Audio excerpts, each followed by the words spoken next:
Shalom, bangkit dan bercahayalah. Hari ini kita membaca sebuah ayat yang sangat sering kita baca. Ini adalah tindakan-tindakan praktis dalam kita bisa mengasihi dengan sesama. Ayatnya dari 1 Korintus 13 ayat 4 sampai yang ke-7. Saya akan bacakan satu persatu semuanya supaya kita semakin diingatkan apa saja sih tindakan-tindakan praktis dalam kita bisa mengasihi orang-orang di sekeliling kita. Ya, ayat keempat dimulai, kasih itu sabar ya. Sabar itu kalau bahasa aslinya long suffering atau penderitaan panjang. Sabar itu adalah menunggu orang itu untuk berubah dan tidak memaksanya. Sabar itu juga bisa berarti bahwa kita sudah melakukan kebaikan kepada orang lain tapi orang itu masih belum berbuat baik kepada kita. Ya, kesabaran. Kasih itu murah hati. Ya, murah hati itu berarti kita menjadi pribadi yang rela atau sukacita membantu menolong orang lain. Ia tidak cemburu ya, dan tidak memegahkan diri, tidak sombong.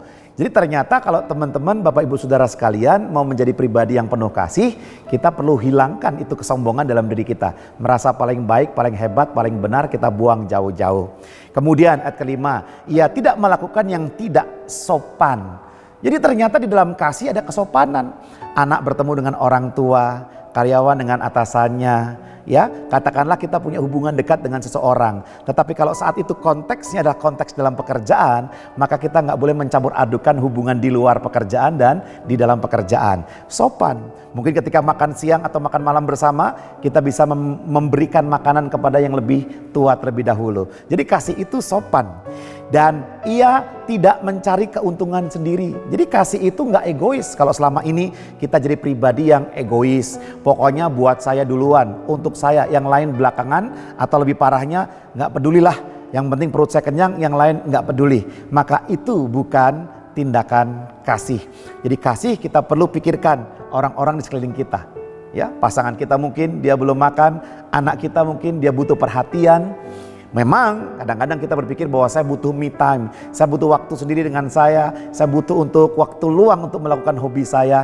Tapi perhatikan baik-baik, hidup ini bukan hanya tentang saya, tapi tentang orang-orang yang ada di sekeliling saya juga.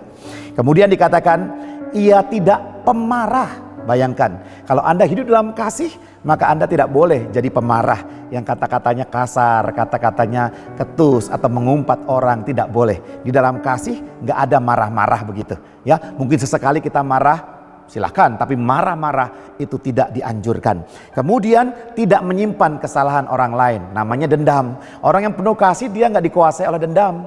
Dendam kesumat suatu hari nanti ya. Kalau kamu berbuat jahat kepadaku akan kubalas kau. Tidak bisa begitu. Bahkan firman Tuhan berkata, balaslah kejahatan dengan kebaikan. Maka kalau Anda siap hidup di dalam kasih, maka Anda perlu buang semua dendam itu. Tidak boleh ada kebencian sedikit pun di dalam hati kita kepada orang lain. Ayat ke-6, ia tidak bersukacita karena ketidakadilan, tapi bersukacita karena kebenaran. Jadi orang yang hidup dalam kasih, kalau dia melihat sesuatu yang tidak benar, justru dia sedih. Kalau dia melihat sesuatu yang tidak adil, justru dia sedih. Bukan sebaliknya. Kita akan bersukacita tatkala ada kebenaran di situ, tatkala ada keadilan di situ. Dan yang terakhir ayat ke-7 dikatakan, ia menutupi segala sesuatu, percaya segala sesuatu, mengharapkan segala sesuatu, sabar menanggung segala sesuatu. Nah saudara, jadi di dalam kasih dikatakan menutupi segala sesuatu. Itu bicara tentang apa?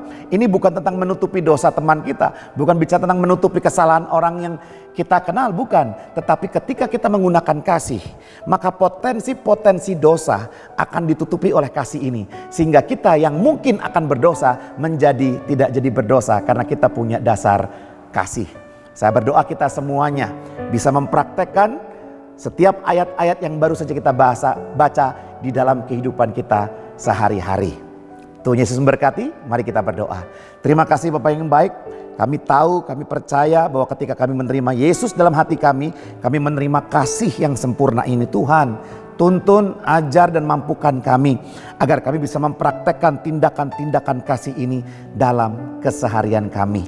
Mampukan kami, berikan kami kekuatan ya Tuhan, kami mau terus belajar. Dalam nama Yesus kami berdoa, haleluya, amin.